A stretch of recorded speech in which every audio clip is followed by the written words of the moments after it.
En nuestra anterior clase, nosotros hemos revisado entonces dónde se encuentra el derecho civil en primer lugar, ¿no? Eso les he aclarado nuevamente hace un momento. Entonces tenemos qué es lo que regula el derecho civil, hemos podido verlo. Y hemos entrado a revisar la teoría general de las obligaciones. La teoría general de las obligaciones es un conjunto de principios, un conjunto de reglas que al final termina busca estudiar la estructura de la obligación, ¿ya? Y la estructura de la obligación es de manera muy clara, nos expresa la relación jurídica en general, ¿ya?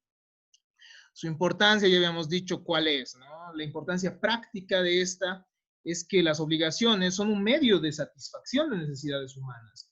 Nosotros, para satisfacer nuestras necesidades, celebramos contratos de compra-venta, permuta, donaciones, etcétera, ¿no? Entonces, nosotros mediante las obligaciones vamos a satisfacer nuestras necesidades. La teoría general de las obligaciones va a tener una parte general en la que se estudia estos conceptos básicos, ¿no? Se va a estudiar el concepto de la obligación, los conceptos inherentes a la misma, sus efectos, el pago, el incumplimiento probablemente, pero además tenemos una parte especial. Y en la parte especial nosotros vamos a ver cuáles son las fuentes de las obligaciones, les decía. Ahí vamos a ver que no solo son los contratos, sino también el pago de lo indebido, el enriquecimiento sin causa, la declaración unilateral de voluntad, el hecho ilícito, son hechos y actos jurídicos que terminan por generar efectos jurídicos, ¿no? Eso es algo importante. Son reconocidos por la ley para producir efectos jurídicos. Disculpen esa redundancia, pero es necesario tomarlo en cuenta. Hemos visto qué es la obligación. Hemos visto que la raíz etimológica de obligación viene de obligare. Ob por causa de, ligare, que significa atar. Mediante una obligación, mediante la obligación, una persona se liga a otra para cumplir una determinada prestación a favor de esta. Nos dice Inestrosa que es una relación establecida entre dos personas determinadas en razón de la cual un sujeto activo, se denomina acreedor, espera un determinado comportamiento, colaboración, que es la prestación por parte de una persona llamada deudor o también sujeto pasivo, ¿no? Esto lo vamos a ir desglosando en un momento más. Hemos revisado algunos aspectos o algunas características inherentes al concepto de obligación, de la relación obligatoria, ¿no? Hemos revisado algunas definiciones y de esta manera hemos terminado nuestra anterior clase. Hemos tenido una clase muy cortita en la que hemos podido analizar qué es la obligación. Pero para los que recién están incorporándose, vamos a tomar la más simple. La obligación es un lazo, estimados estudiantes, un lazo de derecho que nos restringe, es decir, nos obliga a nosotros a dar a otra persona o bien a hacer o no hacer una cosa a favor de otra persona, ¿ya? Mediante las obligaciones, entonces estamos en un vínculo en el cual existe un sujeto pasivo y un sujeto activo. Y el sujeto activo va a poder exigir al sujeto pasivo el cumplimiento de una prestación. La prestación puede ser de dar, es decir, que haya una traditio, es decir, que se entregue un determinado bien. Puede ser de hacer, es decir, desempeñar una determinada actitud positiva, por ejemplo, pintar un cuadro, ¿no? O de no hacer, que significan abstenciones. Les había dado el ejemplo, ustedes en derechos reales han visto que el propietario no puede, por ejemplo, puede obligarse a no vender el bien de su propiedad, ¿no? Pero esto tiene que ser temporal. Entonces, eso es la obligación y es diferente a los derechos reales. Los derechos reales ustedes ya han visto, ¿no? Que tienen ciertas peculiaridades y vamos a ver también cuáles son las diferencias. Es así que nosotros vamos a analizar cuál es el origen del derecho de obligación, ¿no? Existen diferentes perspectivas del momento en que surge la obligación. Algunos nos van a decir que la obligación surge bueno, muy antiguamente, ¿no? Es decir, desde los inicios prácticamente de la humanidad, o desde sociedades primitivas, ¿no? Pues nos dice esta primera tesis que las personas tienen necesidades y al tener necesidades, las personas se obligan a realizar ciertas actividades, ¿no? Frente a otras. Esa es la primera tesis. Tenemos una segunda tesis que nos dice, no, Las obligaciones no han nacido en una sociedad primitiva, sino en una sociedad más desarrollada. ¿Por qué? Porque antes las relaciones económicas se daban mediante la permuta, nos dicen, ¿no? Y antes no había la confianza suficiente como para poder someterse a un crédito. ¿A qué nos referimos con esto? Es decir, estos autores nos dicen que en un principio como se daban las relaciones, no mediante permuta, perdón, mediante el trueque, ¿no? Mediante el cambio de bienes, ¿no? La permuta es obviamente la forma evolucionada del trueque, van a disculpar por eso la confusión del término, pero actualmente sí está legislado, ¿no? Es igual un cambio de una cosa por una cosa, ¿no? Por otra cosa, es decir, un terreno por un auto, por ejemplo, ¿no? Pero antes nos dicen esta segunda tesis, antes, como se regían por el trueque, es decir, por el cambio de determinados bienes, no necesitaban de obligaciones porque el intercambio se daba instantáneamente. En cambio, estos nos dicen, esta tesis nos dice, la obligación surge el momento en que una persona entiende que puede modificar la relación en espacio y tiempo. Es decir, ¿sabes qué? Hoy tú, ¿sabes? El momento en que una persona le ha dicho a otra, te pago mañana, digamos así, es ese momento en el que habrían surgido las obligaciones, ¿no? Porque ahí sí se necesita crédito, es decir, credibilidad, sí se necesita confianza entre las personas. No a cualquier persona tú le dices, ya me pagas dentro de una semana, ¿no? No a cualquier persona tú le vas a decir, ah, ya te voy a devolver tu celular dentro de 2 meses. No, ¿no ve? Las obligaciones, nos dice esta segunda tesis, surgen en el momento en que una persona permite el crédito, ¿no? El momento en que ya se dan mayores relaciones de confianza en la sociedad. Si se dan cuenta en un principio mediante el trueque no hay esa relación de confianza, ¿no? Porque se están realizando los intercambios instantáneamente. Entonces eso es algo que ustedes deben considerar.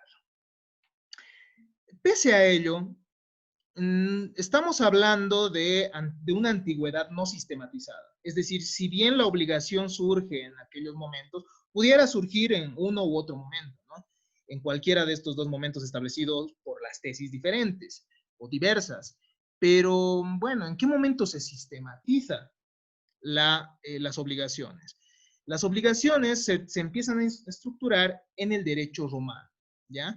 Que después, como les había manifestado en nuestra anterior clase, se va recopilando por los glosadores en primer lugar para ver cómo aplicar el derecho romano y posteriormente por los postglosadores. Entonces, el momento en que surge el derecho de obligaciones de manera estructurada, estas denominadas matemáticas del derecho o estas que son consideradas como una geometría del derecho, porque siempre las obligaciones van a tener las consecuencias que nosotros vamos a referir, ¿ya? Entonces, es en el momento del derecho romano. Es de ahí la trascendencia de esto. Obviamente van cambiando. Esto no significa que estemos aplicando actualmente el derecho romano. Las obligaciones se van adecuando a las realidades de la sociedad y de ahí que surjan nuevas fuentes, como el enriquecimiento sin causa, por ejemplo, ¿no? Ahora, ¿cuál es la naturaleza jurídica de la obligación? Es decir, ¿qué la distingue? ¿Qué distingue la relación jurídica de la obligación de otros institutos jurídicos? ¿Qué es lo que la hace diferente al resto? ¿Por qué es diferente de una sucesión mortis causa? ¿Por qué es diferente de un derecho real la obligación? Hay diferentes teorías sobre la naturaleza de la obligación. En primer lugar, nosotros tenemos una teoría subjetiva o del crédito como potestad. Esta que ustedes han encontrado en el texto de Alberto Luna, ¿no? La teoría, también se llama teoría subjetiva, es planteada en Alemania, que nos dice que la obligación en realidad va a recaer, implica un señorío del acreedor sobre los actos de conducta del deudor. Es decir, asemeja a un derecho real inclusive la relación entre el deudor y el acreedor, ¿ya? Esta tesis subjetiva nos dice, nos habla como si supongamos que Claribel me debe $10,000, yo soy el acreedor, ¿no ve? es como si yo tuviera un poder sobre ella. ¿Me entienden? Entonces, esta teoría establece que las relaciones son similares a las relaciones de la persona que tiene con los derechos reales, ¿no? Que la persona tiene con una cosa, ¿no? Al momento de tener un derecho real. Entonces, esta tesis no termina siendo acertada porque va a confundir al sujeto pasivo de la obligación con el objeto mismo de la obligación, ¿no? Esa es la crítica que se le hace. No, es una persona esta y forma parte del elemento subjetivo de la obligación. No podemos decir que el deudor, digámoslo así, está sometido al acreedor, ¿no? Entonces, esa es la confusión de esta primera teoría. Posteriormente tenemos una teoría objetiva o del crédito como título a una prestación. Esta ya no va a decirnos que el deudor está sometido al acreedor, sino nos va a decir que lo esencial es el interés en el cumplimiento de la obligación. Entonces, lo que va a existir no es una relación entre deudor y acreedor, nos dice esta teoría objetiva. Lo que existe en realidad es una relación entre los dos patrimonios. Es decir, el momento en que el acreedor evidencia que el deudor no está cumpliendo con su prestación, entonces lo que va a hacer es atacar directamente su patrimonio. Entonces, ¿cuál es el problema de esta tesis? Que, bueno, despersonifica, digámoslo así, a la relación obligatoria. ¿No ve? Y esto no se puede, porque en realidad no es solo el patrimonio, no es solo una relación entre patrimonios, también hay personas que forman parte de la relación obligatoria. Esa es la crítica, ¿ya? Entonces tenemos una tesis subjetiva que nos dice que hay potestad sobre el sujeto. La tesis objetiva, ¿qué nos dice? Hay potestad sobre el patrimonio, que sería el objeto, ¿no? Entonces, no siendo suficientes estas perspectivas, Brins nos da una tercera perspectiva y esta es la que se ha considerado la naturaleza del patrimonio. El patrimonio, digo, de la obligación, perdón. La obligación tiene dos momentos, nos dice. Tiene un momento del Schuld y un momento del Haftung, nos dice. El Schuld va a ser una presión psicológica que tiene el deudor para cumplir su obligación. Pero si incumple, hay un segundo momento, que es el Haftung. Y el Haftung es una agresión patrimonial que puede realizar el acreedor al que no le han cumplido la obligación. ¿No ve? Con la cual entonces va a ser satisfecho. Aclaremos un poco más esta teoría del Schuld y el Haftung, es decir, esta teoría del vínculo complejo. Para esto nosotros vamos a acudir al texto de Llambias para aclararnos qué es lo que implica este vínculo complejo, ¿no? En la obligación nos dice hay un primer momento. Ustedes ya saben, ¿no? En la obligación hay dos sujetos, sujeto pasivo, sujeto activo.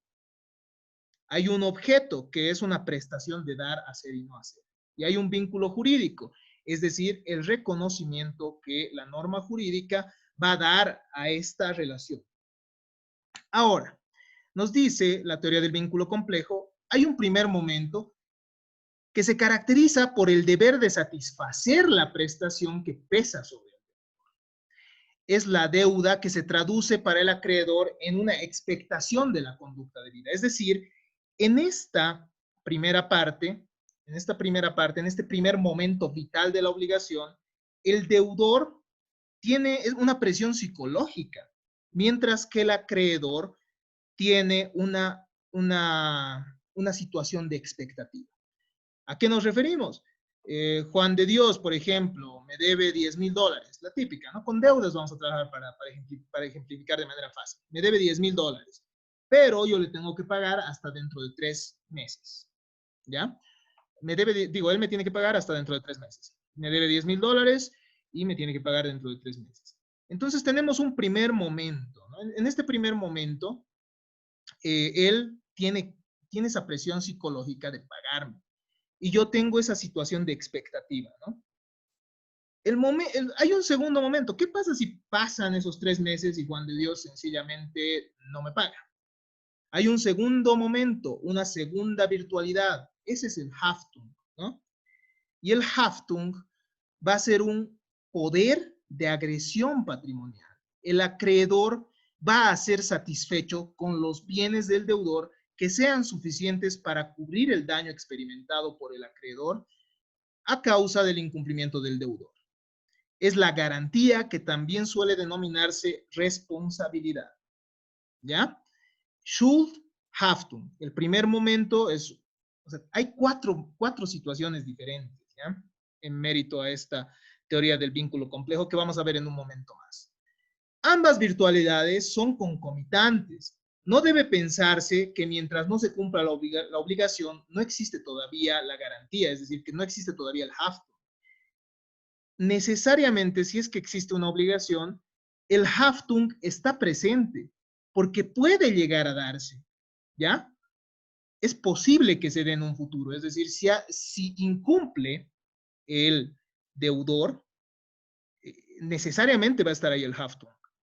Pero si es que mientras hay esa situación de expectativa, mientras el deudor todavía no tenga que pagar, por ejemplo, su obligación y el acreedor esté con la expectativa de recibir la prestación, ¿qué es lo que va a pasar? Durante ese tiempo también está presente el Haftung, pero potencialmente, porque puede llegar a darse en un futuro, ¿ya? Entonces, no porque exista el primer momento y se termine todo ahí, significa, es decir, no porque me hayan cumplido el dinero, el pago del dinero, etcétera, significa que la obligación no haya tenido el Haftung dentro de sí. Eso es lo que quiero que me entiendan. A ver, ya que hemos visto el Schuld y el Haftung, es decir, esta teoría de la obligación como relación jurídica o como un vínculo complejo, ahora vamos a ver la facultad y el débito, ¿no? Tenemos un primer momento que es el Schuld y tenemos un segundo momento que es el Haftung, como habíamos dicho, ¿no? Entonces, esto pone al deudor y al acreedor en cuatro situaciones diferentes. Se generan en la obligación diferentes situaciones, lo que habíamos manifestado, ellas son el débito y la responsabilidad. En el acreedor hay dos facultades que se generan en la obligación, ¿ya? En un primer momento, el acreedor tiene la facultad de recibir y obtener la prestación que el deudor se ha comprometido o que el deudor tiene que realizar. ¿Entienden? En un primer momento, entonces, tiene esa facultad de recibir, de obtener, así de simple. Pero además tiene una segunda facultad que es la facultad de exigir. Pero eso va a suceder cuando incumpla el deudor, ¿no? Y va a poder agredir el patrimonio del deudor. Puede haber facultades de recibir, nos dicen, y esto ya en el texto, ¿no? En el texto que hemos revisado. Puede haber facultad de recibir y obtener sin facultad de exigir en las obligaciones naturales. ¿Qué nos dice el autor?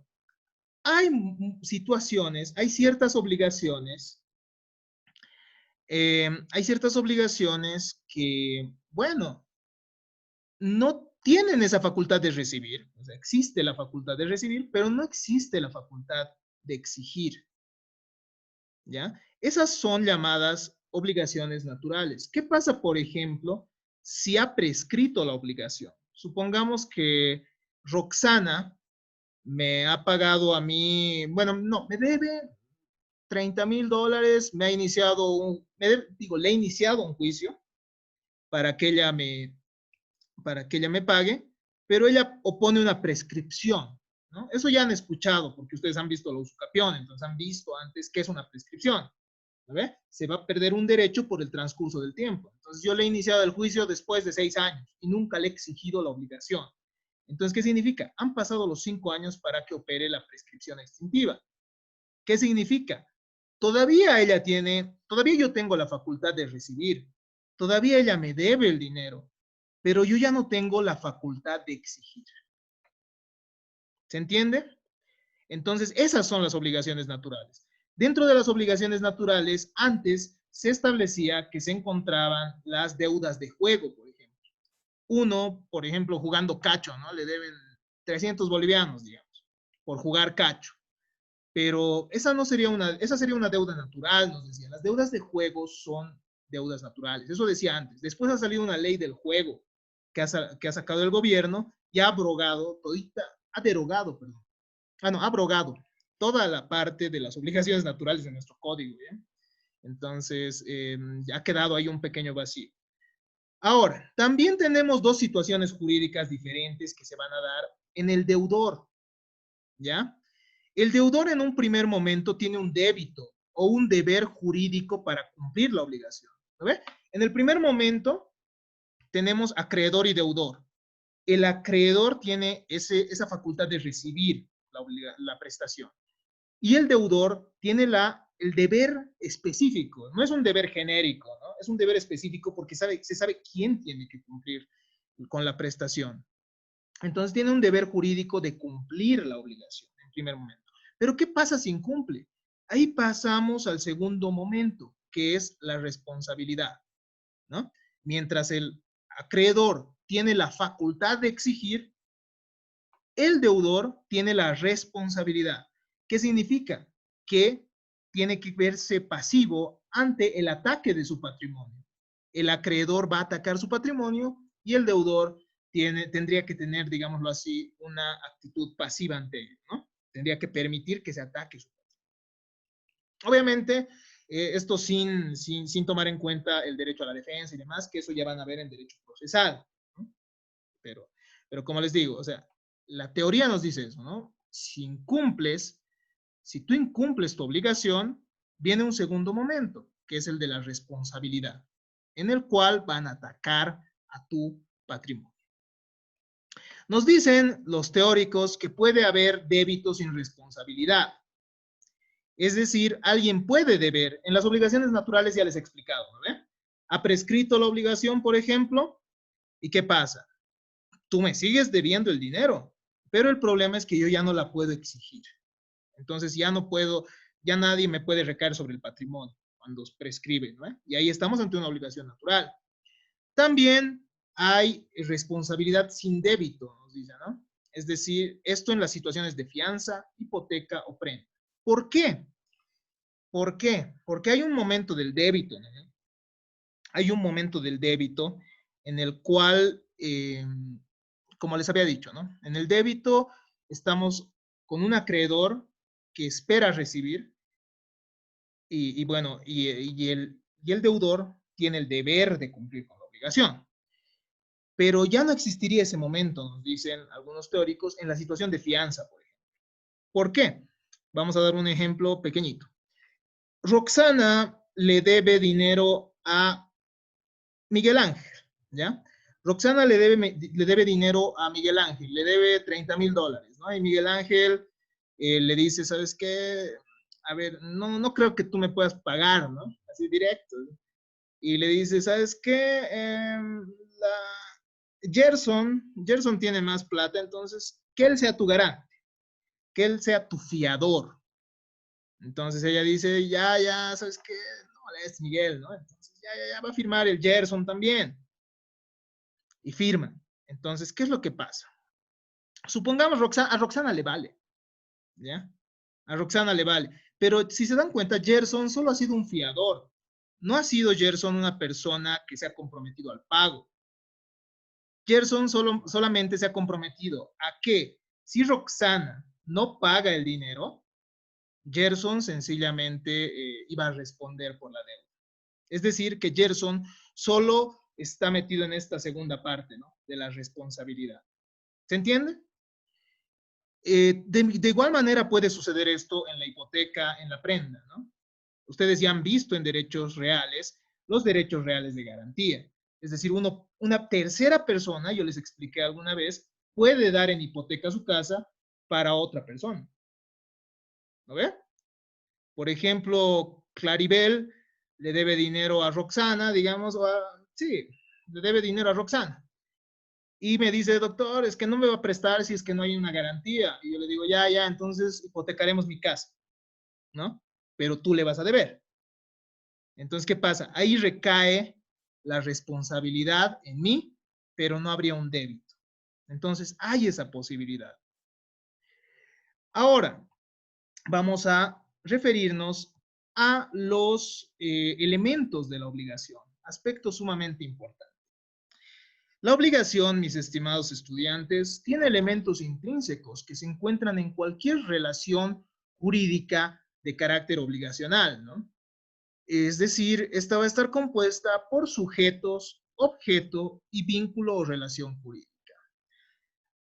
Otro de los elementos que nosotros podemos encontrar son los elementos, otros de los elementos son los elementos extrínsecos.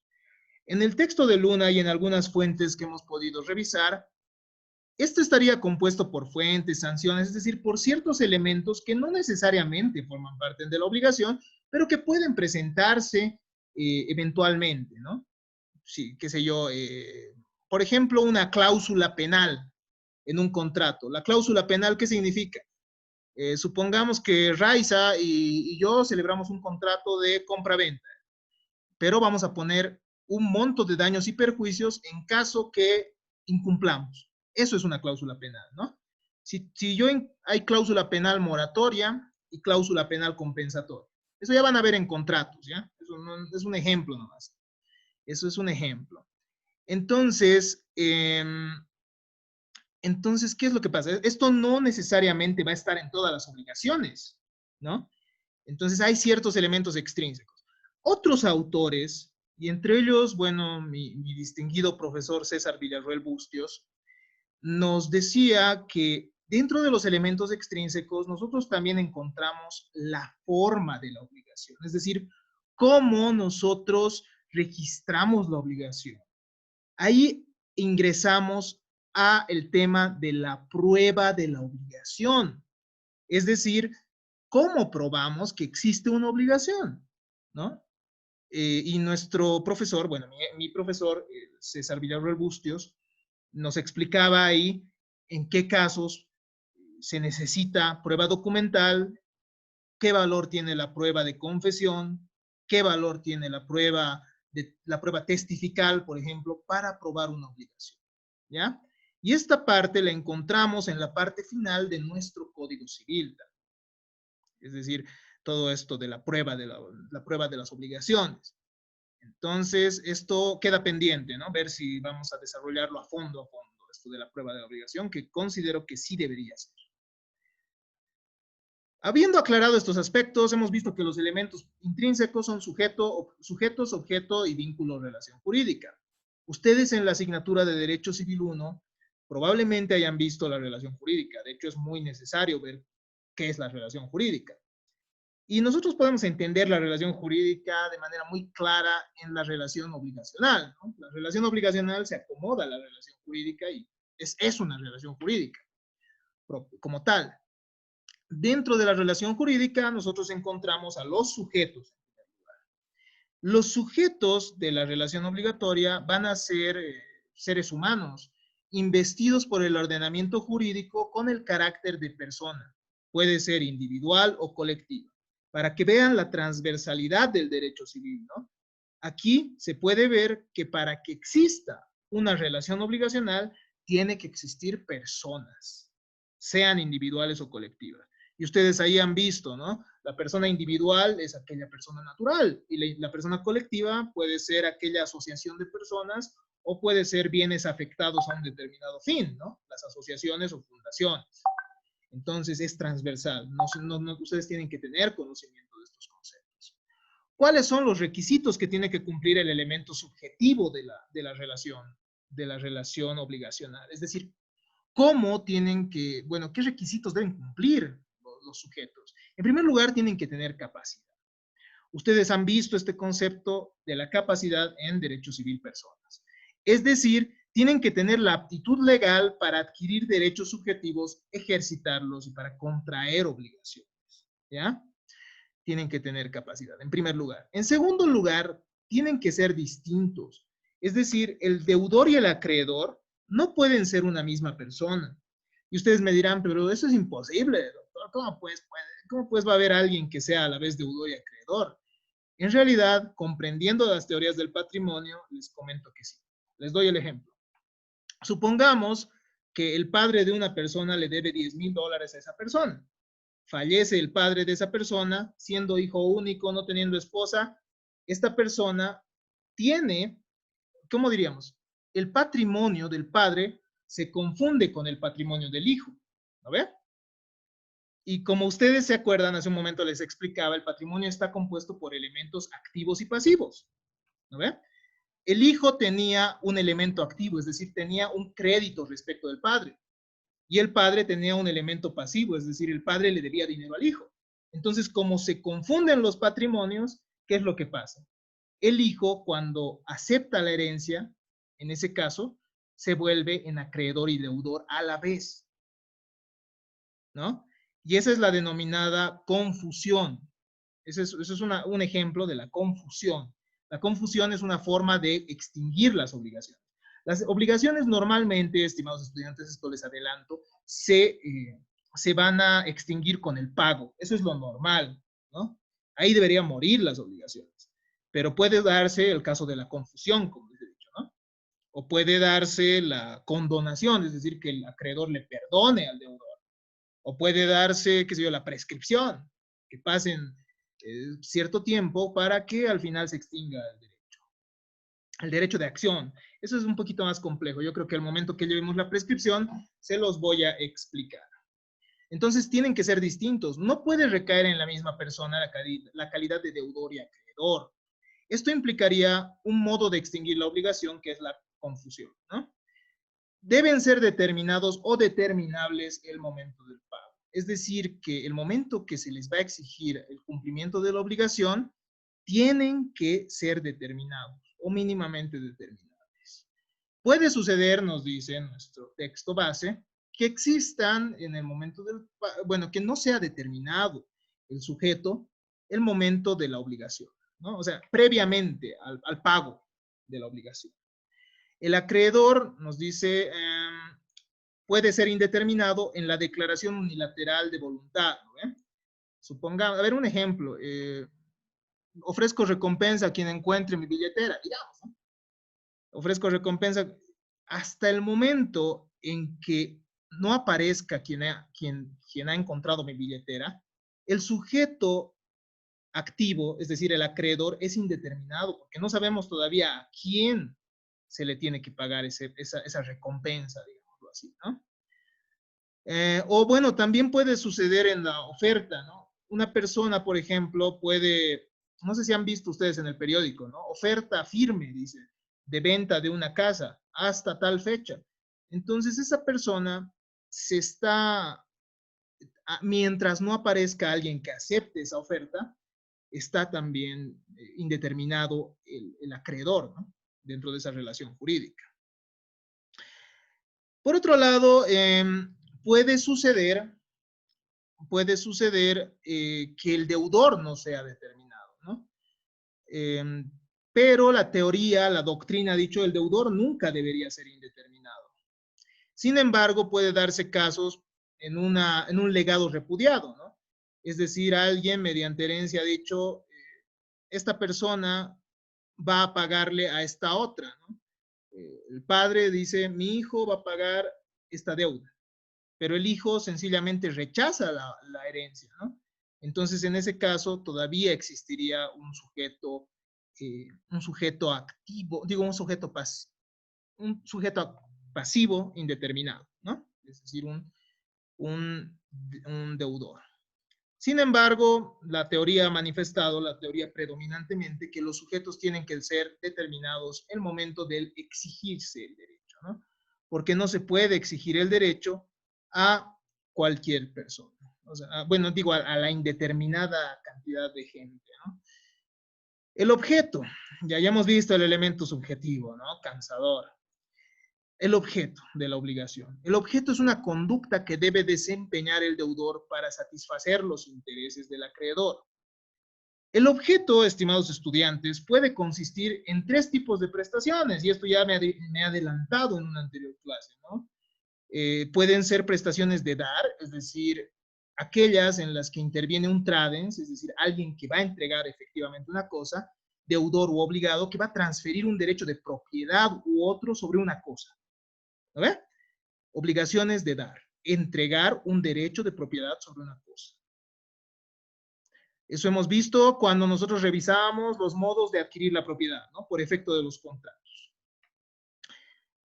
Puede consistir también en prestaciones de hacer la obligación, es decir, desplegar conductas positivas a favor del acreedor.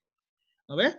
Cuando yo contrato una banda de cumbia para que amenice mi fiesta, entonces esta banda de cumbia está obligándose a una prestación de hacer. También puede darse, puede ser objeto de la relación obligatoria una prestación de no hacer, es decir, una abstención a favor del acreedor, es decir, una conducta omisiva, ¿no? Una conducta de sencillamente abstenerse de realizar alguna actividad. Debe ser determinado a tiempo de constituirse la obligación o determinable. En primer lugar, entonces, el objeto tiene que ser determinado o determinable. No puede una persona obligarse a algo indeterminado, ¿no? Por ejemplo, o bueno, esto generaría mucho conflicto, porque si yo les digo, por ejemplo, si yo le digo a Juan de Dios, te voy a vender un auto en 30,000 bolivianos. Eso es genérico, ¿no? Eso es genérico y al final él me va a decir, ah, no, pero yo no quería este auto, ¿no? Si se dan cuenta. Entonces tiene que ser determinado. En segundo lugar, tiene que ser posible. Nadie puede obligarse a lo imposible. Es decir, yo no puedo obligarle a una persona a que vaya a pie hasta el sol, ¿no? No tiene sentido. Porque la obligación termina siendo inexistente en ese caso. Y eso ya lo van a ver cuando analicen en contratos las nulidades, por ejemplo. En tercer lugar, tiene que tener significación patrimonial, es decir, que aquel desempeño que realice la persona, por ejemplo, aquella prestación de dar, obviamente sabemos que es patrimonial. La prestación de hacer tiene que tener un valor económico, ¿no? Una persona, por ejemplo, un pintor o un escultor que realiza una escultura, bueno, tiene que, dentro de la obligación, dentro de la relación obligatoria, tiene que desempeñar una actividad que tenga un valor pecuniario, es decir, que tenga un valor en dinero.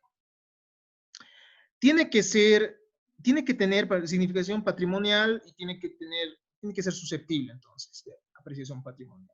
Este aspecto no se encuentra en el libro, ¿ya? Cada prestación tiene ciertos requisitos, ¿ya? Las prestaciones de dar tienen requisitos y las prestaciones de hacer y no hacer también tienen requisitos.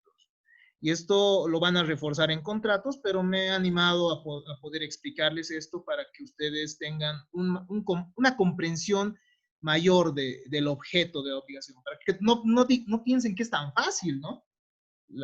El objeto de la obligación es una prestación de dar, hacer o no hacer, pero a la vez las prestaciones de dar tienen que tener ciertos requisitos, ¿ya? En primer lugar, para obligarse a dar una cosa a otra persona, la cosa tiene que existir. Ese es el primer requisito. En segundo, tiene que encontrarse dentro del comercio humano. Tiene que ser posible de comerciarse, ¿no? Es decir, yo no puedo venderle a alguien el sol. Yo no puedo venderle a alguien, qué sé yo, sustancias controladas, ¿no? Tiene que ser de propiedad de quien la transfiere. Es decir, que la persona que va a transferir un determinado derecho debería tener titularidad sobre el mismo, ¿no?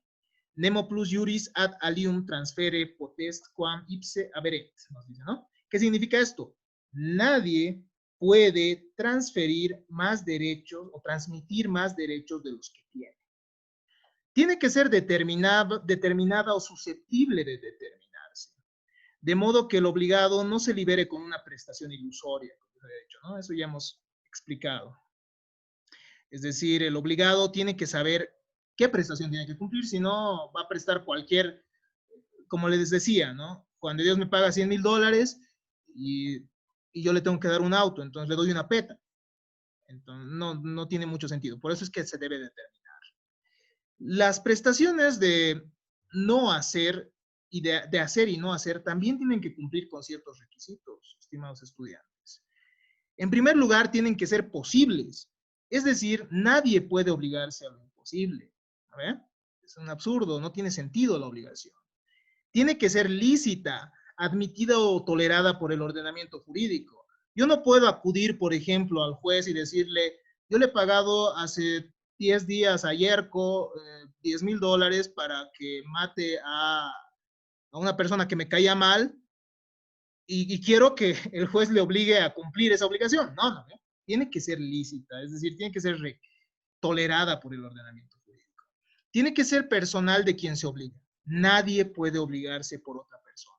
Hay ciertas excepciones, claro, en derecho siempre hay excepciones, pero este es un principio, ¿no? Por si acaso, a tomar en cuenta. Tiene que ser susceptibles de valorarse económicamente y tiene que ser determinada. Es decir, no obligarse al género puede implicar inseguridad. De esta manera hemos podido ver algunos elementos de la relación jurídica, el elemento objetivo y el elemento subjetivo.